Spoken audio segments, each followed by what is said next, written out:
So it's been a little over 3 months since I've started in hydroponics, and I've gone through so many trial and errors. One being the fact that I've got a cherry tomato plant behind me in a trellis unit that for some reason was only growing one tomato per cluster. All the other flower blossoms would fall off and I'd only have one single tomato remaining. And I wanted to know what the cause of that was. I ended up looking at my water and I noticed that it was disgusting. I was not cycling out my water as often as I should have been, and I was adding way too many nutrients. So I ended up checking this with an EC pin. I monitored my pH level already, but I was not checking the level of nutrients that were in my mix. I ended up giving it root rot, which you absolutely don't want. So what I did to hopefully save the plant was I cut all the root rot off. I left the nice healthy roots. I recycled my water. I added new water, and with the appropriate nutrients, I'm using the Flora Grow, Flora Bloom, and Flora Micro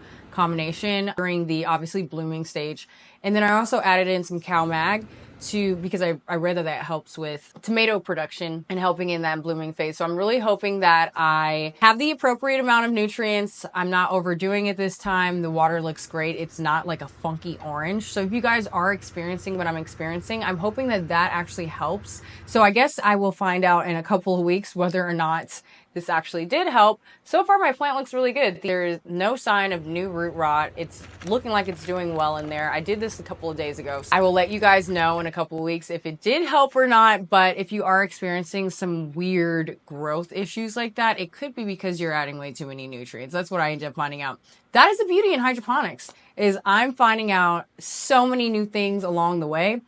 And I just thought that was so interesting. So if you've experienced something like that, let me know in the comments below, because it's just the oddest thing, right?